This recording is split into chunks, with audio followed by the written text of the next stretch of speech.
परमात्मा को पाने तथा उसका वास्तविक लाभ प्राप्त करने के लिए पवित्र बाइबल में प्रमाण है कि प्रभु ने मनुष्य को अपना ही स्वरूप बनाया।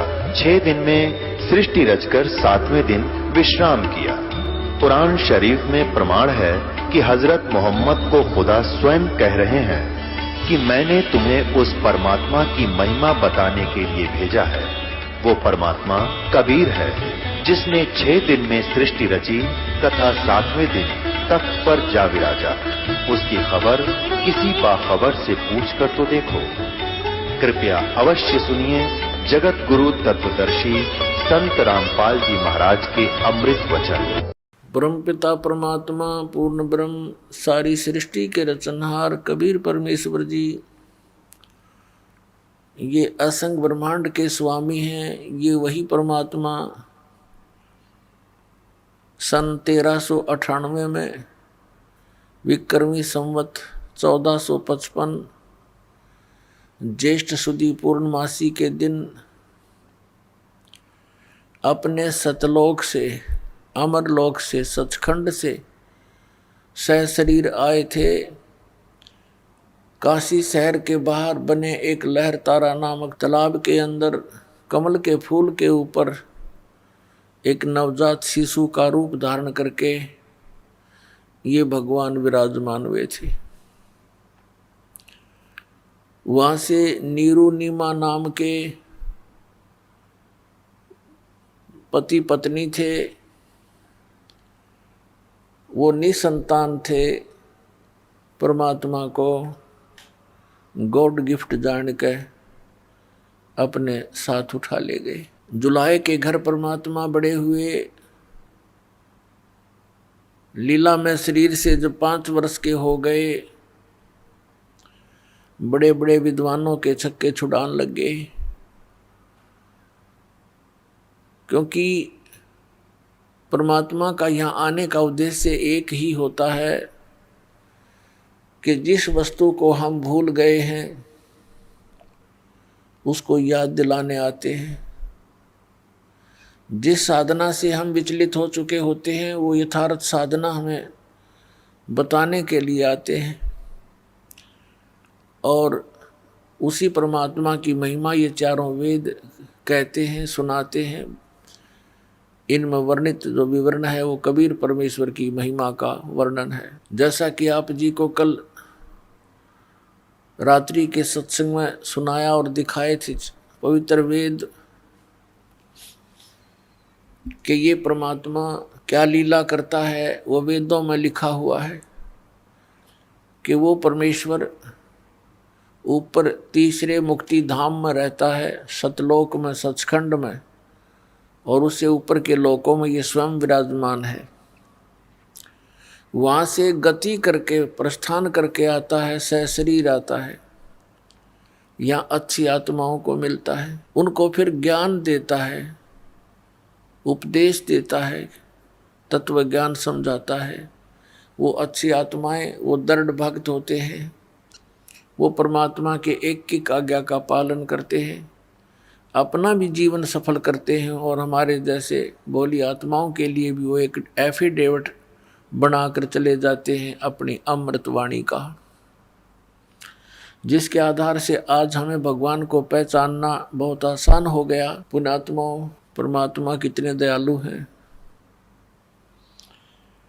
आप बालक हो, बालक का स्वभाव होता है, माता पिता कितना प्यार देते हैं, सीने से लगाए फिरते हैं, और बच्चे को कोई जरा सा भी छोटा सा खिलौना लेकर ऐसे ऐसे कर दे, माता पिता को त्याग कर उसकी तरफ दौड़ लेते हैं। और वो जो उसको थोड़ी सी देर के लिए ललचा रहा है वो उसको आजीवन वो सुख नहीं दे सकता जो माता पिता दे सकते हैं। इसी प्रकार हम अपने परमात्मा को त्याग कर, अपने भगवान को भूलकर इस काल के साथ हम लग गए।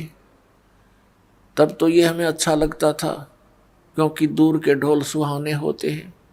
जब हम इसके संपर्क में आए तो इसने वो जलालत की आज आपके समक्ष है। किसी को गधा बना दिया, किसी को कुत्ता बना दिया, कोई सूर बना दिया, किसी का बेटा मर गया, किसी की बेटी मर गई, और किसी की स्वयं को किसी को कष्ट कोड या मानसिक परेशानी सदा बनी रहती है। अब भी यही स्थिति है, क्योंकि परमात्मा जब आए 600 वर्ष पूर्व हमें याद दिलाने आए, क्योंकि इस काल भगवान ने हमारे को बेसुध कर रखा है। हमारी वो बुद्धि छीन ली, समाप्त कर दी, दबा दी इसने कि परमात्मा कोई और है। वो ज्ञान नाश कर दिया जिसमें पूर्ण परमात्मा की विशेष जानकारी थी, जिसको सूक्ष्म वेद बोलते हैं। और जिस कारण से हम यही भटकते रहते हैं, वो परमात्मा दयालु हमें फिर से याद दिलाने के लिए आते हैं। पुण्यात्माओं, इतना अज्ञान ग्रहण कर लिया हमने, जहाँ भी हम जाते हैं एक जैसी दंत कथा सुनाने वाले ये संत मंडलेश्वर मिलते हैं, ये महंत मिलते हैं, जिनको कख का पता नहीं अध्यात्म मार्ग का, और हम इनको परम संत मान के, महाविद्वान मान करके हम इनकी प्रत्येक बात को बगैर किसी ऑब्जेक्शन के हमने स्वीकार किया। अब पुण्यात्माओं, अब तक तो हम अक्षर ज्ञानहीन थे, हमारे पूर्वज शिक्षित नहीं थे, और जिस कारण से हम यहीं भटक रहे हैं। परमात्मा ने ये शिक्षा इसलिए प्रदान की है कि आप भगवान को पहचान सकें, और सदग्रंथों में जो लिखी परमात्मा की महिमा है उसको जानकर दृढ़ निश्चय कर सके कि सचमुच हम जो कर रहे हैं ये सही है, और भगवान कबीर है, परमेश्वर कबीर जी ही अल्लाह हैं, गॉड हैं, रब हैं। वास्तव में यही परमात्मा है, सर्व सृष्टि रचनहार, और यही मोक्ष देते हैं। यही हमारे पाप कर्मों का नाश करके इस जीवन में भी हमें सुख प्रदान कर सकते हैं। अन्य कोई परमात्मा, कोई इष्ट, कोई देव हमारे जीवन में आने वाले संकटों का वो निवारण नहीं कर सकते। उदाहरण के तौर पर जैसे हम श्री कृष्ण जी की महिमा सुना करते थे कि उन्होंने सुदामा जी का महल बना दिया, फिर हम सुना करते थे कि श्री कृष्ण जी ने मोर ध्वज राजा के पुत्र ताम्र ध्वज को आरे से चिरवा कर, जिसकी डेथ हो गई थी, 2 भाग हो गए थे, और उसको जीवित कर दिया। हम इन कृष्णों को देखकर इनको भगवान माना करते थे, लेकिन हमारी बुद्धि अधिक काम नहीं कर रही थी, क्योंकि हमारे पास कोई और विकल्प नहीं था, हमारे पास कोई ऐसा मेजरमेंट का साधन नहीं था जिससे इन भगवानों को हम माप सकें, तोल सकें, इनकी तुलना किसी से कर सकें। अब परमेश्वर ने और उन महापुरुषों ने जिनको भगवान मिले, उन्होंने हमें ये एक पैमाना दे दिया ISI मार्ग का, वेदों और ग्रंथों से प्रमाणों का। तो ये ISI मार्ग हैं के सदग्रंथ हैं, पवित्र वेद, पवित्र श्रीमद् भगवद गीता, और पवित्र उन महापुरुषों की अमरवाणी जिनको भगवान स्वयं कबीर साहिब मिले। उनमें से कौन कौन हैं? आदरणीय धर्मदास साहिब जी, बांधवगढ़ वाले, आदरणीय मलुकदास साहिब जी, आदरणीय दादू साहिब जी, आदरणीय नानक साहिब जी, सिख धर्म के प्रवर्तक, आदरणीय गरीबदास साहिब जी, गांव छुडानी, जिला जज्जर, हरियाणा वाले, आदरणीय गीसादास साहिब जी, गांव खेखड़ा, जिला मेरठ, उत्तर प्रदेश वाले। इन महापुरुषों की अमरवाणी और ये पवित्र सदग्रंथ, ये ISI मार्ग है। इनके अंदर जो लिखा है वो फाइनल है। इसके अतिरिक्त कोई अपनी दंत कथा सुनाता है, वो बकवाद घट रहा है, और वो अपना भी जीवन नाश कर रहा है और अन्य भोली आत्माओं को भी काल के ग्रास बना रहा है। उसके समझने के लिए हमने ये तुलनात्मक ये पैमाना मिल गया। तो पुण्यात्माओं, जैसे भगवान श्री कृष्ण जी ने सुदामा जी का मकान बना दिया। ये भी सोचो कि श्री कृष्ण जी राजा थे, और एक राजा के लिए एक अपने मित्र का छोटा सा ढूंढ बना देना कोई बड़ी बात होगी क्या? भगवान के लक्षण इतने ही हैं। फिर प्रमाण ये है कि मोरध्वज के पुत्र ताम्रध्वज को जीवित कर दिया।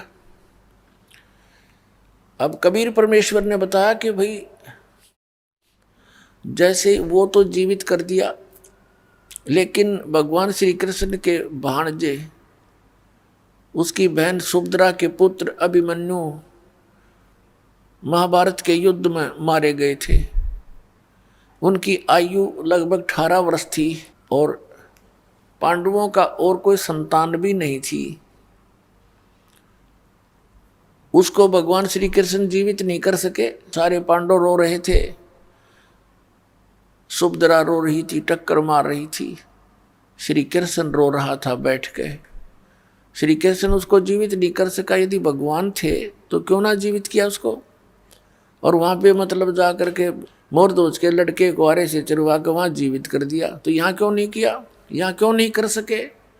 परमेश्वर कबीर जी ने बताया। उसी ज्ञान के आधार से ये दास बताओगा कि मोरध्वज के पुत्र ताम्रध्वज की आयु शेष थी, जिस कारण से श्री कृष्ण जी ने उसको जीवित कर दिया। लेकिन अभिमन्यु की आयु शेष नहीं थी, उसका इतना ही प्रारब्ध था, इसलिए भगवान श्री कृष्ण उन्हें जीवित नहीं कर सके। और कबीर परमेश्वर जी जो चाहे सो कर दे सतगुरु, जो चाहे सो कर ही 14 कोट दूत जम डर ही ऊत भूत जम त्रास निवारे और चित्रगुप्त के कागज पाड़े। पुण्यात्माओं, आप बालक हो, बिल्कुल अबोध हो, क्योंकि हमें ये तत्व ज्ञान प्राप्त हुआ नहीं और हमने इसी जन्म और मरण के प्रोसीजर को से हर्ष अपना लिया, क्योंकि हमारे पास कोई अल्टरनेट नहीं था। और इसी अपने निर्वाह के पीछे और अज्ञानता के कारण कोठी बंगले मकान बनाने के उद्देश्य से एक दूसरे में माया के धनी बन करके महिमावान बनने के उद्देश्य से हम अपना जीवन नाश कर जाते रहे। पुण्यात्माओं, ये कोई जीवन है? यहाँ पर सुबह उठे, खाना खाया, फिर पेट के ही लिए, यानी इस शरीर को सुरक्षित रखने के लिए, जीवित रखने के लिए इसी में डालो, इसी से काम लो, इसी में डालो, इसी से काम लो। शाम न सो, सुबह उठो, सुबह उठते फिर लग जाओ, फिर पड़ जाओ, फिर उठ जाओ, फिर पड़ जाओ, और पता नहीं किस टाइम जीव की अचानक मृत्यु हो जाए।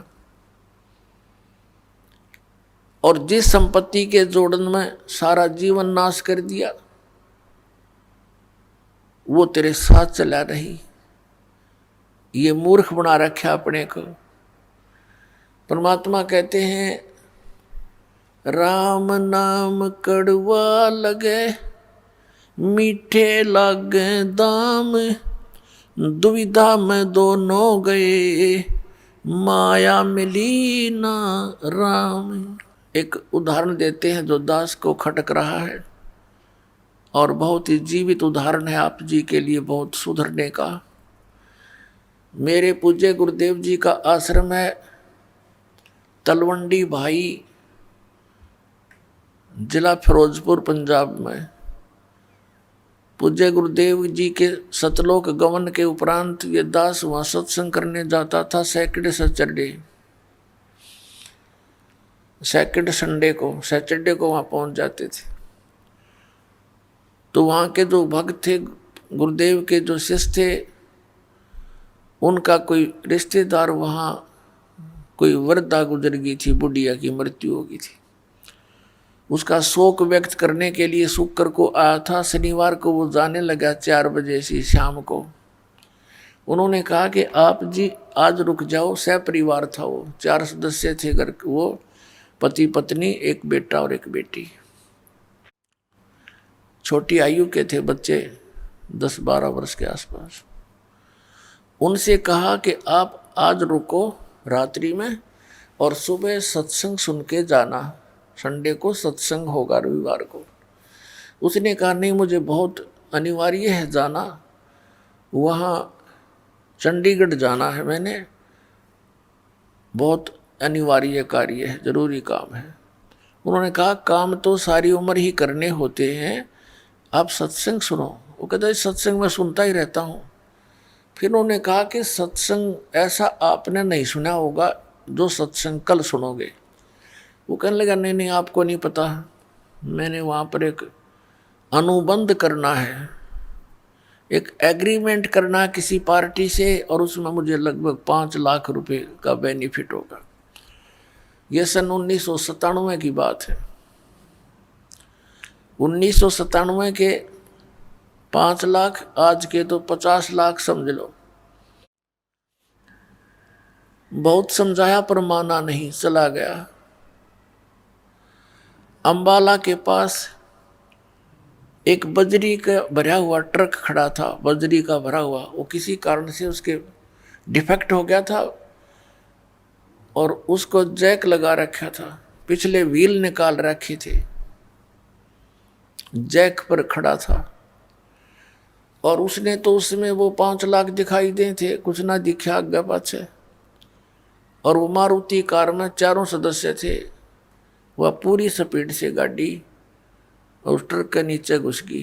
वो ट्रक पड़ गया, लगते हैं पहले तो उससे मर लिए होंगे झटके में, और पूरे के पूरे गाड़ी समेत वहाँ दब गए उस ट्रक के नीचे और 4 मर गए। अब चाट ले उन 5 लाख के बेनिफिट ने, सिर पर धर के नाच ले।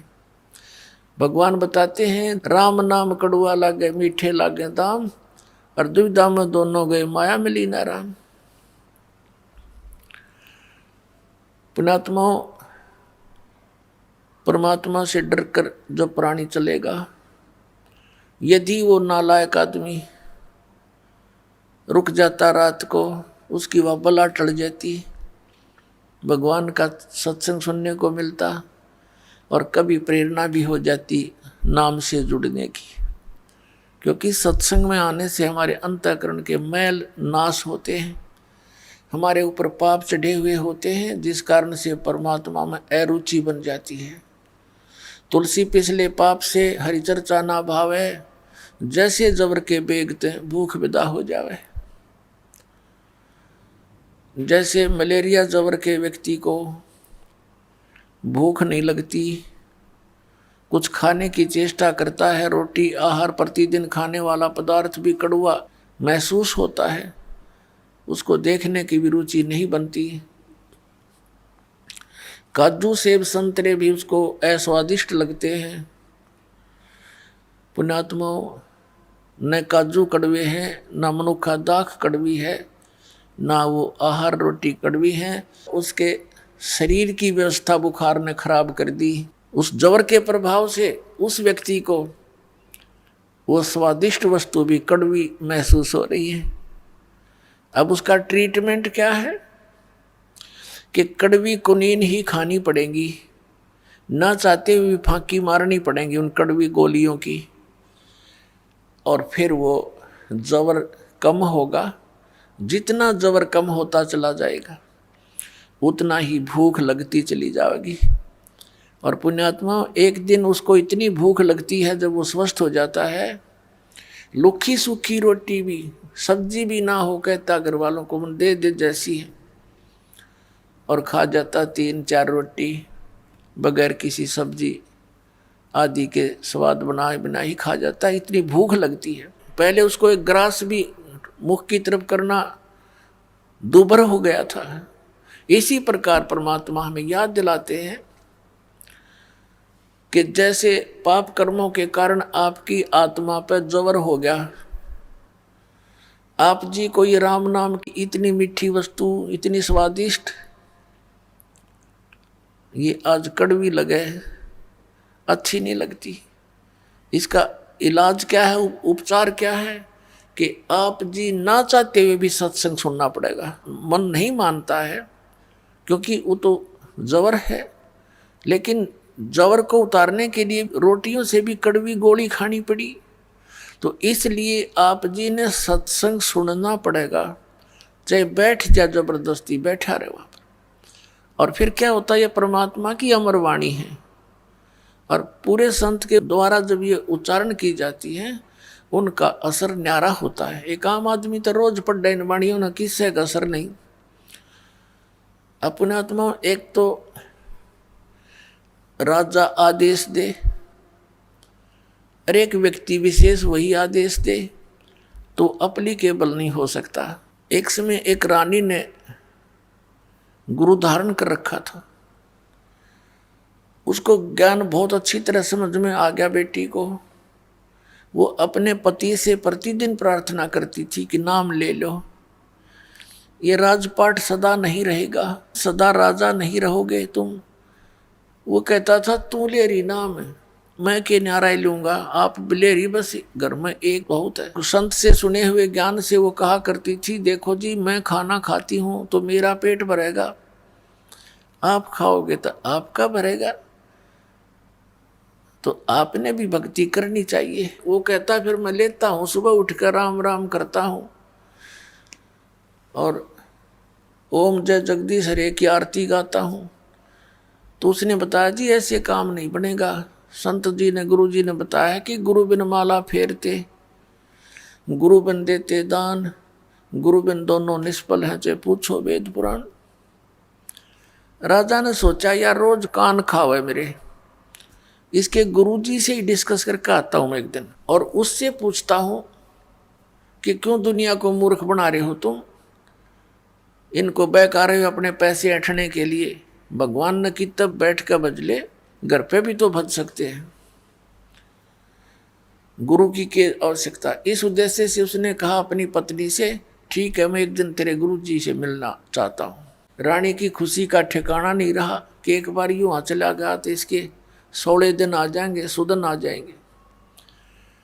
राजा ने कहा मैं परसों चलूंगा। रानी ने अपने गुरुदेव से बताया।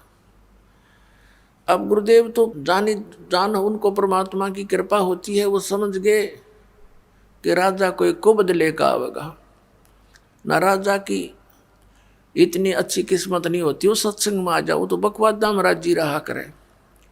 क्यों उस समय उसका आगे पाछे 50-60 आदमी सलूट मारनी है, जी सर करनी है, उसने भगवान की आवश्यकता कतई नहीं होती, वो तो ज्ञान से पता लगता है। राजा आया और अच्छा आसन दे दिया गया राजा को। तो संत जी ने कहा कि आओ राजन, कैसे आगमन हुआ। राजा तो जिस उद्देश्य से गया था सीधा ही बोला कि आप क्यों इन भोले बालों को मूर्ख बना रहे हो, क्या गुरु बनाना आवश्यक है, भक्ति तो वैसे भी कर सकते हैं, क्यों दुनिया को मूर्ख बनाए बैठा है। तो संत ने सोचा कि अब मैं जय इसके प्रश्न का उत्तर नेगेटिव दे दूंगा, उसको तो नेगेटिव लगेगा, तो ये ना जाने के कुबद कर देगा। उसने कहा राजन अब तो मेरा भजन का समय हो गया है, मैं कभी आपके घर आऊँगा और आराम से बैठ कर डिस्कस करेंगे। राजा ने सोचा बहुत बढ़िया, वहाँ इसकी खूब खबर लूँगा, अच्छी तरह इसके कान खाऊँगा, सारी पूछ लूँगा इससे। कहने लगा ठीक है आप वहाँ आ जाना। यूँ कह कर राजा उठ कर चला। अब क्या हुआ, रानी को बता दिया अपनी शिष्या को, बेटी मैं परसों आऊँगा, राजा से मिलूँगा। उसने जाके घर बता दिया कि कल गुरुजी आएंगे मेरे। अब राजा बाहर बैठा सिंहासन के ऊपर, नो सज दे के अपनी पूरी टौर दिखाने खातिर आसपास सैनिक खड़े, बॉडीगार्ड, अंगरक्षक, नौकर। अब बाहर पहरेदारों से यानी नौकरों से बोल दिया गया कि एक संत आएंगे। रानी के जो संत हैं वो नौकर जानते थे क्योंकि रानी को साथ लेकर जाते थे रथ वगैरह में, कि उसको आने देना, रोकना नहीं। अब वो संत जी सीधे जा रहे थे, राजा बैठा सिंहासन पर, ऊंचे आसन पर, सैनिक खड़े थे। उस संत ने कहा कि सैनिकों इस राजा को अरेस्ट कर लो, जेल में डाल दो। अब वो उसके मुंह की तरफ देख रहे हैं कि यू क्या बकवास कर रहा है, और वो राजा भी देख रहा है कि यू अच्छा बकवास दिया आदमी, ये तो मेरे राज्य को हड़पना चाहता है। उस संत ने फिर कहा कि तुम्हें सुनाई नहीं देता, अरेस्ट करो इसको, गिरफ्तार कर लो इसको, ये बैठा सिंहासन पर। अब वो टस से मस नहीं हुए, वो आज्ञा का इंतजार कर रहे हैं, आदेश का, कि राजा क्या आदेश देता है, इसका बकलता रहा है भी। राजा ने कहा कि इसको अरेस्ट करो। इतना कहना ही था कि वो पकड़ ली बाजू दोनों तरफ से। अगला आदेश क्या होगा ये वो इंतजार कर रहे थे। तब वो संत कहता है कि राजन, गराए आदमी की बेइज्जती नहीं करा करते। आप तो तू बुला के आया मेरे को, रात मेरी बेइज्जती कर रहा है। राजा बोला तेरा दिमाग खराब हो गया, तो ये शब्द कैसे बोले कि इसको गिरफ्तार कर लो। उस संत ने कहा कि मैं आपके प्रश्नों का उत्तर देने आया हूं कि गुरु के बिना क्या भगवान की भक्ति नहीं हो सकती। राजा बोला कि ये कैसा तेरा उत्तर भाई, कि मैंने छुटवाते देख बनते हैं फिर बताऊंगा। तो उस राजा ने कहा छोड़ दो, उन्हें छोड़ दिया। अब संत ने कहा कि देखो राजन, जो शब्द मैंने बोले थे वही आपने बोले। मैंने इनसे बोला था राजा को अरेस्ट कर लो, ये टस से मस नहीं हुए, और आपने वही शब्द बोले थे इसको अरेस्ट कर लो। ये सभी गति में आगे और तुरंत मुझे गिरफ्तार कर लिया।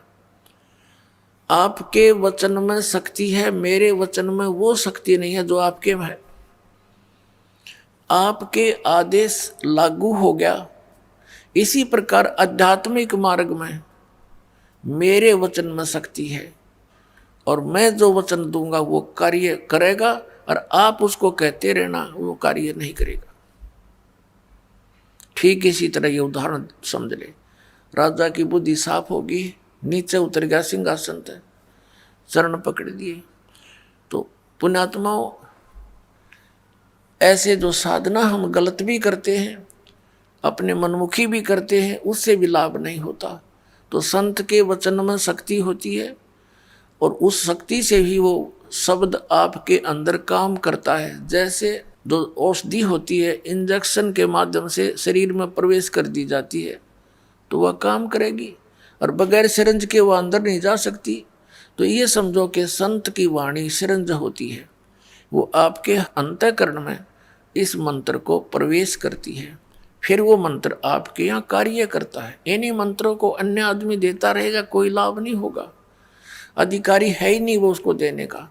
तो इस प्रकार संत वचन की शक्ति से आपके अंदर भक्ति प्रवेश करते हैं, और फिर इस सत्संग के माध्यम से ये वाणी, अमर वाणी जो महापुरुषों ने बोली थी, उस वाणी को अधिकारी बोलता है तो वो आपके ऊपर असर करती है।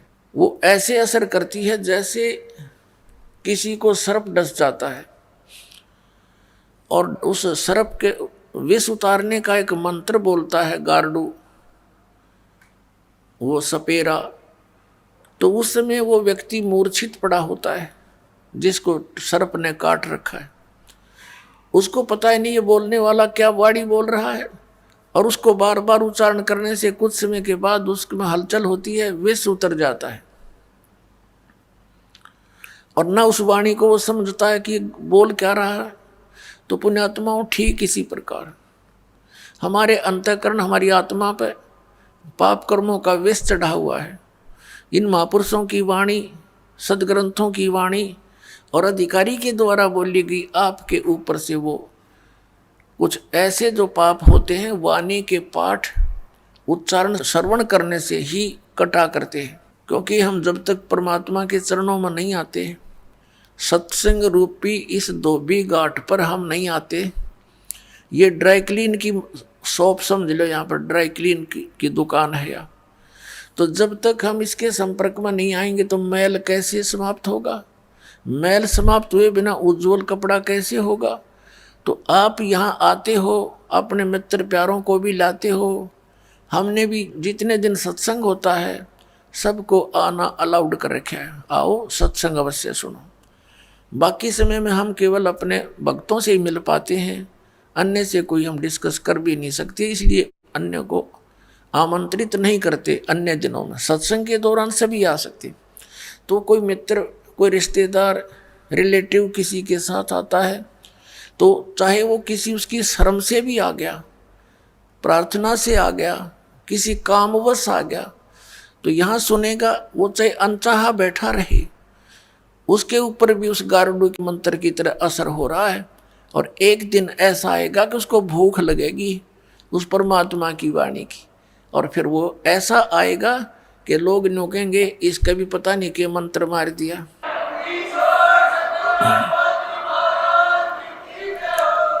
जब तक हम सत्संग में नहीं आते, हम गोबर के भूंड हैं। आपने देखा होगा, काले काले भूंड होते हैं, मोटे मोटे, इसे मोटे मोटे। खेतों में पशु गोबर कर देते थे, और वो क्या करते हैं, दोनों पति पत्नी, वो भूंड और भूंडनी, वो क्या करते हैं, गोबर लेते हैं, उसके ऊपर रेत लपेटते हैं, कहीं कोई देख ना ले इसने और छीन ले जाता रहता है। और फिर उनको धका धका के उसने अपने बिल में ठोक लेते हैं, सुरक्षित संग्रह करते हैं, कदे कहीं फिर मिल रहा है कोई ना, यो गोबर है। और जब उसको लेकर चलते हैं, उस गोली के ऊपर के कदे ऊपर पड़े, कदे तले पड़े, और उसको ढोते ढोते मनमाने किसी पशु के पैर के नीचे आके उनका दोनों का कचूमर निकल जाता है। सारा जीवन खो दिया गोबर इकट्ठा करने में, 1 मिनट में मर गया, गोबर खा भी ना सके वे। तो ऐसे ही परमात्मा ने कहा, ये माया पुजारी जीव हैं, ये कलयुग के लोग, और इनको ये भोग भी नहीं सके, इनको यही भी होग। और एक भूंड यानी भौरा, वो भी भूंड होता है, वो जाता था बाग में, उसने देखा कि ये दोनों मेरे सजाती मित्र पति पत्नी सारा दिन ये इस काम में लगे रहते हैं, सारा जीवन व्यर्थ कर देते हैं, और ये गोबर धरा धरा रह जाता है, ये मर जाते हैं। उनसे समझाने की चेष्टा की कि भाई मेरे साथ बाग में चला करो, वहाँ बड़े आनंद हैं, अच्छा आहार है, बड़े फल लगे हैं, सुगंधित फूल हैं। अब वो क्या कहते दोनों कि भाई तू हमारा टाइम वेस्ट मत करा करे, हमने काम बहुत से, तू है ठाली आदमी, बेला आदमी, तेने काम कोई है नहीं, बाग में धक्के खान जाओ, ना सो जा महाराज, जब बाग में जाएंगे तो ये गोबर कौन ढोएगा, कौन इकट्ठा करेगा। अब वो चला गया कि ये तो भाई नाराज हो गए। कुछ दिन के बाद फिर हिम्मत सी करके उनसे फिर चर्चा की। उस दिन उन्होंने कुछ थोड़ी देर ज़्यादा समय तक सुनने की चेष्टा की, फिर भी लास्ट में ये कह दिया भी नहीं, हमें टाइम नहीं है, फुर्सत नहीं। अपने आत्माओं, एक भगत सत्संग में आया करता, सत्संग ले रखा था, और उसका मित्र था खास, उसने वो सत्संग ग्रहण नहीं किया, भगवान की भक्ति नहीं करता था। तो उसके पास जाता था मित्र, आप नाम लो, भगवान की भक्ति करो, चलो मेरे साथ सत्संग में। तो वो भी ये कहता था कि भाई मेरे पास टाइम नहीं, छोटे छोटे बच्चे हैं, तेरा तो दिमाग खराब हो गया, तूने तो अपना नाश करना है, तीसरे दिन भाग जा सत्संग में। कोई बात हुई। फिर वो मित्र फिर कुछ देर बाद जाता, क्योंकि उसको पता था कि वो गोबर ढो रहा है उन बूंदों की तरह, और वो कहता भाई फुर्सत नहीं, और बात बता। तो इसने छोड़ टॉपिक ने, एक दिन उसकी मृत्यु होगी, छोटे छोटे बच्चे थे, कटकी टिकट, ये कौन सा पटा लिखवा रखा, मराए को नहीं 100 साल तक। अब सभी उठाकर ले जा रहे हैं, कोई लकड़ी ले जा रहा है, कोई पीछे पीछे जा रहा है, बोल रहे हैं राम नाम सत्य है, सत्य बोलो गत है। उसका मित्र कहता आज भाई को फुर्सत है।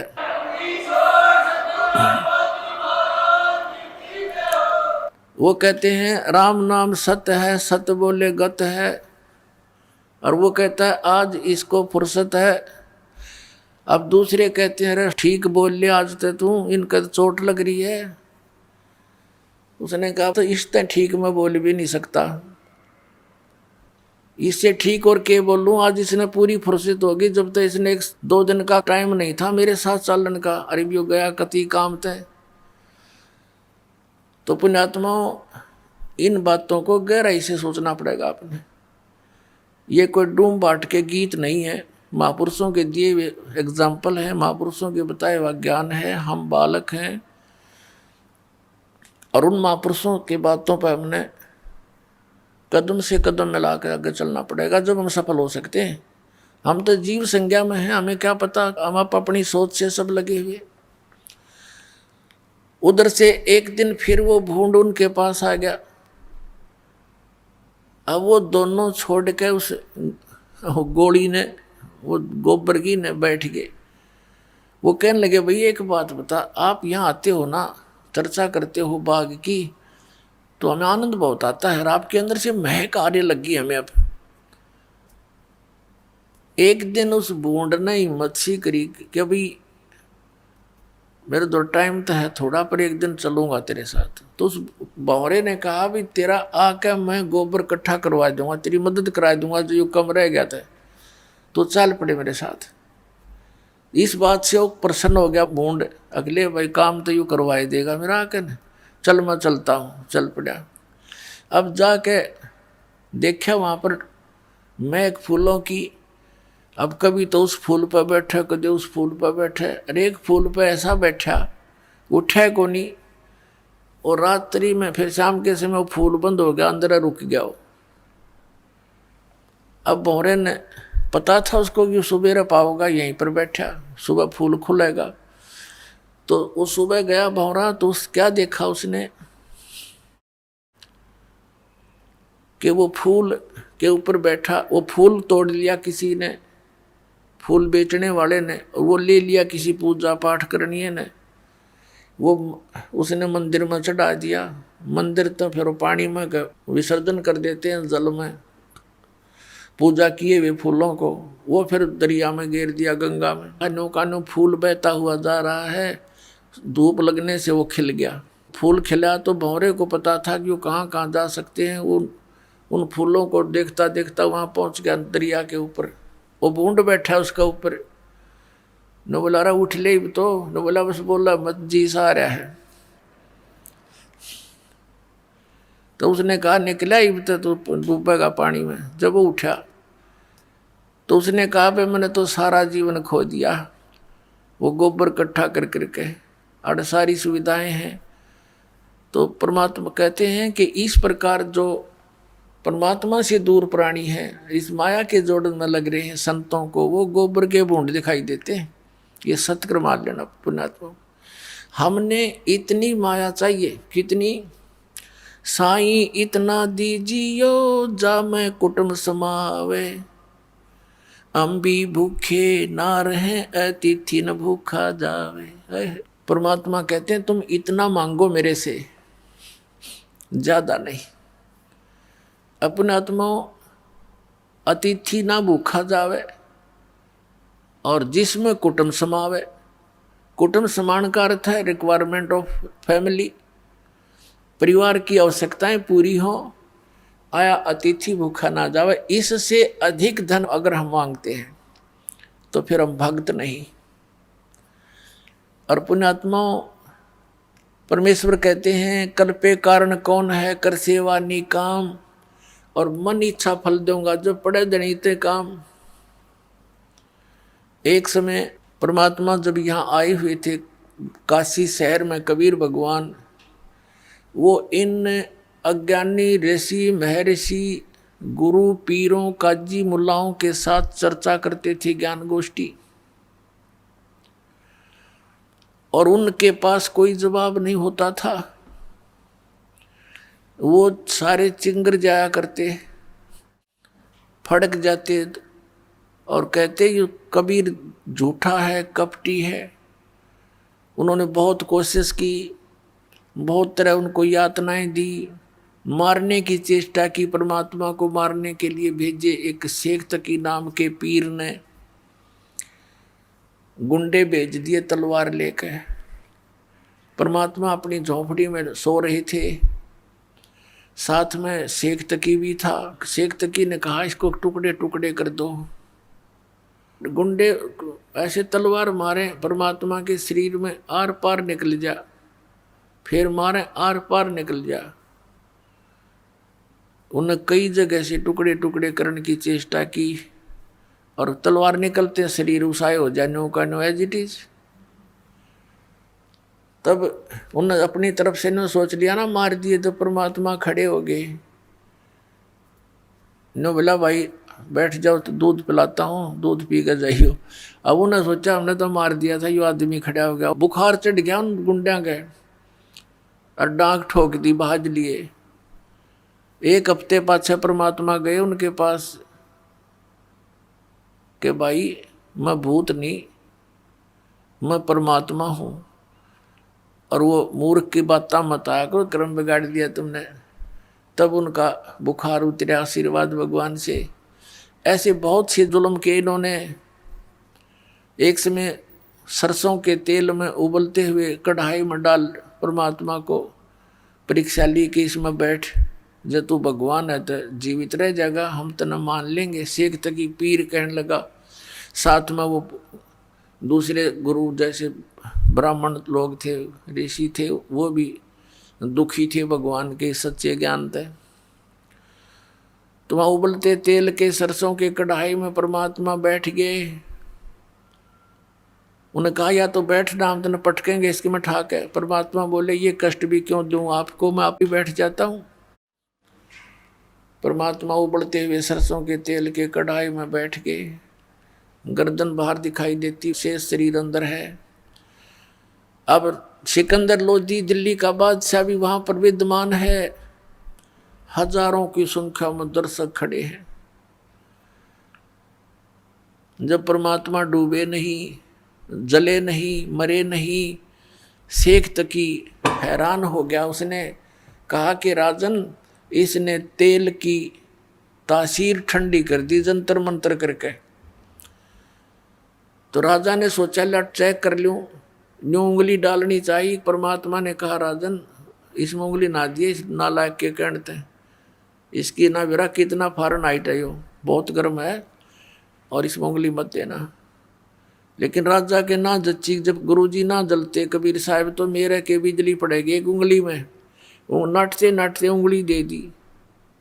जितनी उंगली तेल में गई थी उतनी कटके दूर होगी, अंदर निशान भी नहीं पाया उसका, और मूर्छित हो गया राजा। फिर राजा के चारों तरफ घूम गए उसके नौकर, पानी के छींटे छाटे मार के एक बेहोश में लाए। फिर पीड़ा इतनी थी वो फिर बेहोश हो गया। तब परमात्मा निकल कर आए तेल के वासे बाहर और पकड़ के उंगली को सीधा पूरा कर दिया। वह कटी हुई नहीं रही। जब उसकी पीड़ा मिटी, बोलो सतगुरुदेव।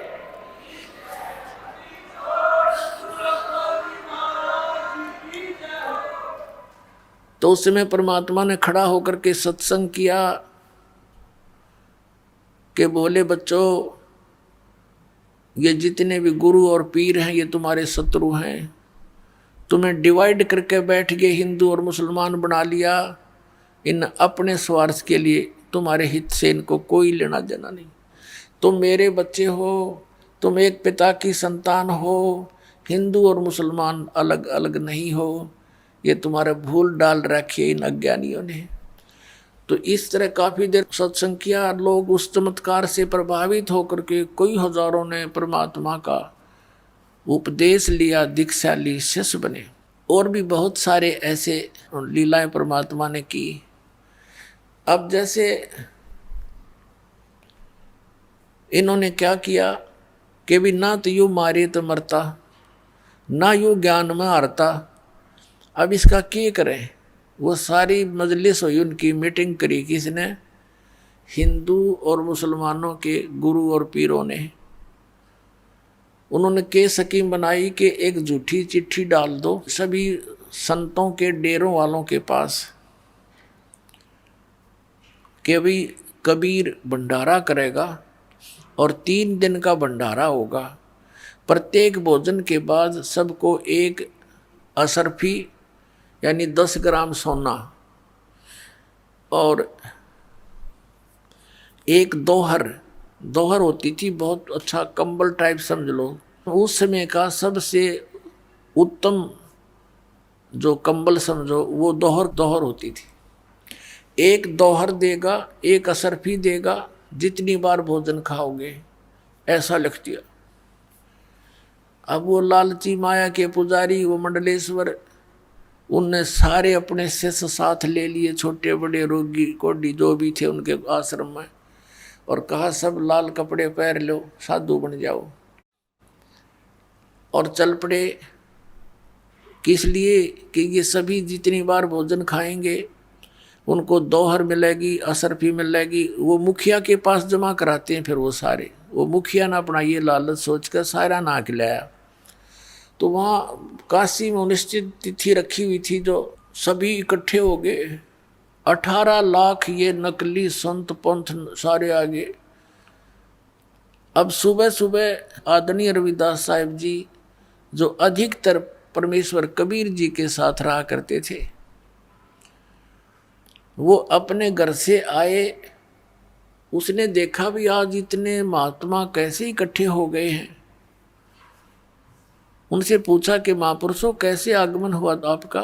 तो वो कहने लगे, अरे तुम काशी वालों कौन सी दुनिया में रहते हो, तुम्हें पता नहीं, हम इतनी दूर से आ गए हैं। तुम्हें नहीं पता कि एक कबीर नाम का कोई जुल्हा है और वो भंडारा कर रहा है, 3 दिन का भंडारा है। रविदास जी तो शक पके रह गए कि भगवान ने मेरे आगे जिक्र भी ना कराया। वो जान गया कि इनकी चाल है कोई। रविदास जी ने पूछा भी कोई प्रमाण है तुम्हारे पास? उन सब ने वो झूठे चट्ठे दिखा दिए। ये देख ले, हम वैसे थोड़े आते हैं। रविदास जी चले थे फ्रेश होने के लिए। अब कहा कि फ्रेश हो थे, वो तो सट्टी पिट्टी गुम होगी कि न जुल्म कर दिया। यो नया बखेड़ा और तैयार कर दिया भगवान के लिए। पहुंच गए परमात्मा की झोंपड़ी पर और कहा, भगवान अब तो काशी छूटेगी अपनी, अपन काशी त्याग कर जाना पड़ेगा। परमात्मा बोले, क्या हो गया ऐसा?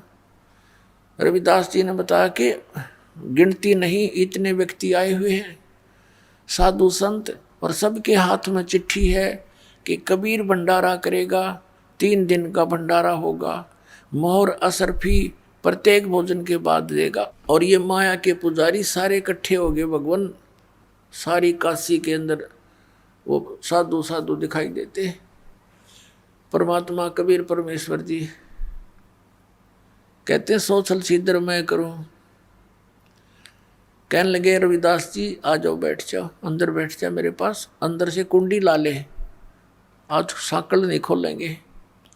और भाई ऐसा करूँगा, रात्रि में अपने बच्चों को, अपने माता पिता को लेकर मैं चला जाऊँगा बाहर।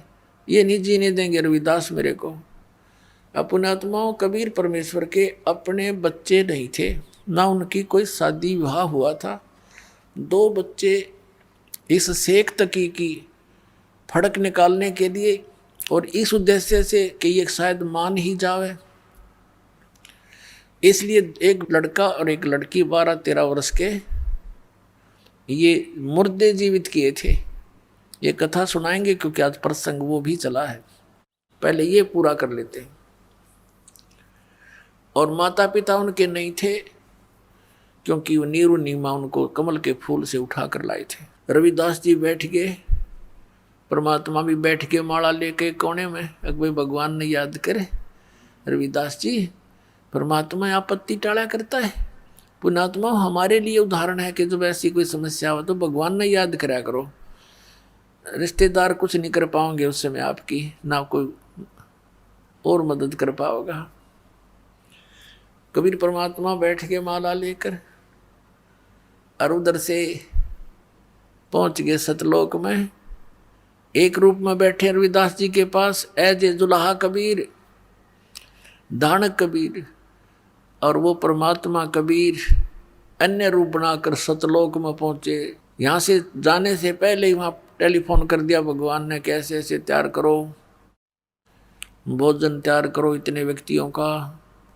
जब परमात्मा वहां पहुंचे सतलोक में, उसी समय कहा कि हे भगवान, आपके आदेश अनुसार ये सब तैयार कर रखे हैं और ले चलो, हम भी साथ चलते हैं आपके। 9 लाख बैल बनाए परमात्मा ने उन्हीं ऊपर की आत्माओं के, और उनके ऊपर जैसे गधे पर बोरा रखते हैं, थैला, उसमें सामान रख देते हैं।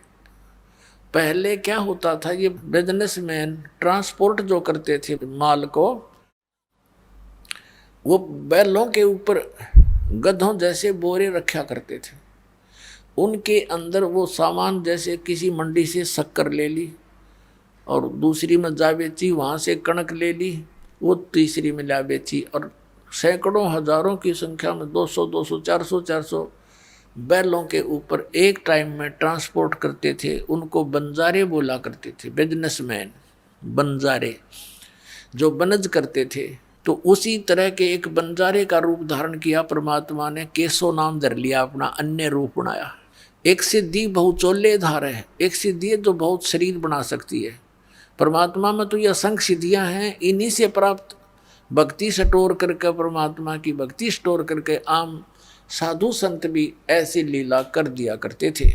तो वहाँ से 9 लाख बैलों के ऊपर 18 लाख व्यक्ति वहाँ पर इकट्ठे हो गए थे काशी में। 9 लाख बैलों के ऊपर बना बनाया भोजन सतलोक का, पूरी कचौरी, लड्डू, जलेबी, बर्फी, खुरमे, दही, बड़े, खीर, खांड, देसी घी, और सब लाद कर चल पड़े। काशी से थोड़ी सी दूरी पर वहाँ आकर नीचे उतर गए। साथ में कुछ बंजारे यानी उनके सेवक भी साथ थे। आदरणीय गरीबदास साहिब जी को परमात्मा मिले थे सन 1727 में। उनको सचखंड लेकर गए थे परमेश्वर, जैसे एक जिंदा महात्मा के रूप में आकर के, जैसे आदरणीय गरीबदास साहिब जी को लेकर गए, ऐसे ही आदरणीय नानक साहिब जी को लेकर गए थे। बेई नदी से सचखंड लेकर गए थे, फिर वापस छोड़ा था। ऐसे गरीबदास जी को ऊपर ले जाकर वापस छोड़ा था और उनकी दिव्य दृष्टि खुल गई थी। परमात्मा ने उनके अंदर ज्ञान फीड कर दिया था, दिव्य दृष्टि खोल दी थी। उसी आधार से गरीबदास साहिब जी ने परमात्मा की लीलाओं का आंखों देखा वर्णन किया। जैसे तुलसीदास जी हुए हैं जिन्होंने रामायण लिखी है, घट रामायण नहीं, वो तुलसीदास दूसरा था, वो राधा स्वामी वाला ग्रुप का है वो। तो एक तुलसीदास जी हुए हैं जिन्होंने ये रामायण लिखी थी।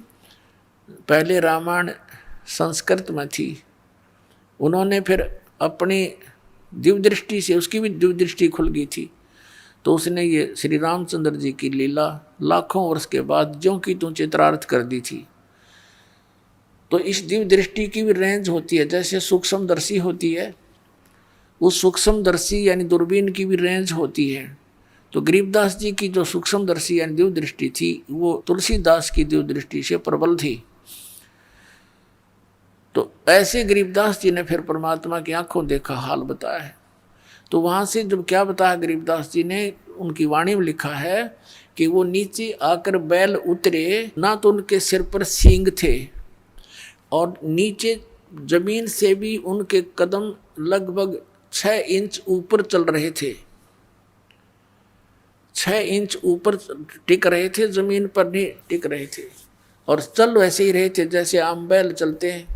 और वो दिखाई केवल उन्हीं को देते थे कि ये जमीन पर पैर नहीं रखे हैं इनके, जिनको कुछ आध्यात्मिक उनकी दृष्टि काम करती थी। तो वहाँ आकर के काशी के चौपड़ के बाजार में मेन स्थान तो वहाँ बना लिया, अपना स्टोर भंडारे का जो सामान था, और बाकी टेंट लगा दिए बहुत लंबे चौड़े, कई टेंट लगा दिए। फिर उन टेंटों के अंदर भंडारा शुरू कर दिया, टेंटों से बाहर टेंटों में सामान डाल दिया, और लोग आगे भाई रोटी खाने लगे हो तो भंडारा शुरू कर दिया। 18 लाख आदमी, और साथ में वो सतलोक से आए हुए हंस, ये राधा स्वामी वाले ठेकेदारी ले रहे हैं सतलोक की, इन कक का पता नहीं, क्योंकि वहाँ तो प्रकाश ही प्रकाश है, नूर ही नूर है, वहाँ भगवान है ही नहीं। वहाँ गई हुई जीवात्मा ऐसे समा जाती है उस परमात्मा में, प्रकाश में, जैसे बूंद समुद्र में है। फूटे बाग हमारे, ऐसे गुरु मिले हमारे को नकली, वहाँ तो सारी व्यवस्था है। यहाँ से बहुत सुंदर आहार हैं वहाँ के, तो वो आहार सतलोक से लेकर आए भगवान ने, वहाँ भंडारा शुरू कर दिया। अब जो भी खावे परमात्मा का सतलोक का आहार, उंगली चाटता ही रह जावे। 2 रोटी खाने वाला भी 6 रोटी खावे, इतना स्वाद लगा, गेला डाइजेस्ट हो जावे, क्योंकि भगवान का अमृत आहार।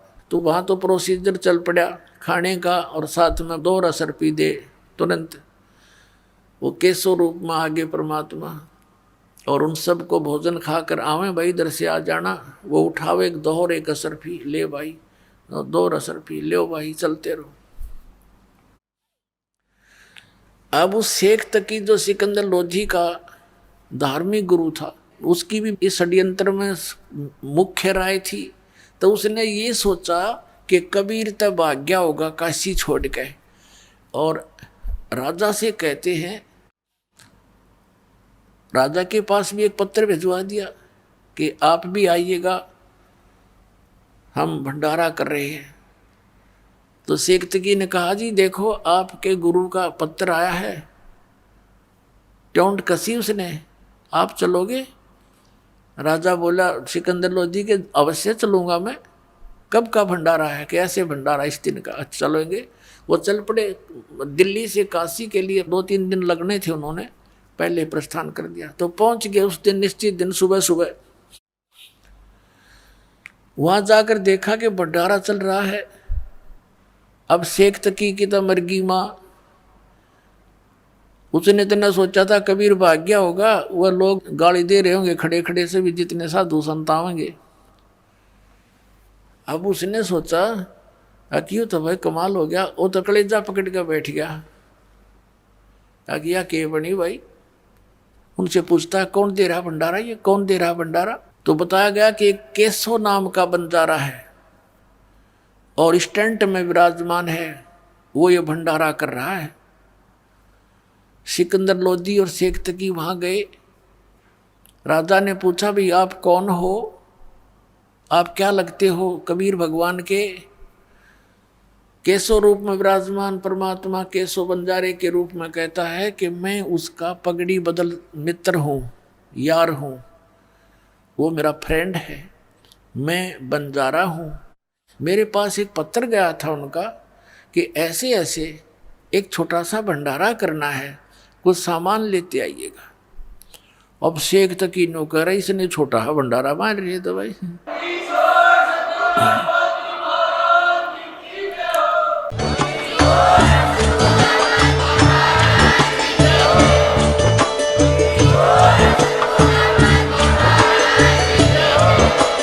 आप सुन रहे थे जगत गुरु तत्वदर्शी संत रामपाल जी महाराज जी के मंगल प्रवचन। अधिक जानकारी के लिए विजिट कीजिए हमारी वेबसाइट www.jagatgururampalji.org। संत रामपाल जी महाराज जी के शुभ आशीर्वाद से पूरे विश्व भर में 500 से भी ज्यादा नाम दीक्षा केंद्र हैं, जिन पर संत रामपाल जी महाराज जी द्वारा ऑनलाइन निशुल्क नाम दीक्षा दी जा रही है। अपने नजदीकी नाम दीक्षा केंद्र का पता करने के लिए संपर्क करें 8222880541।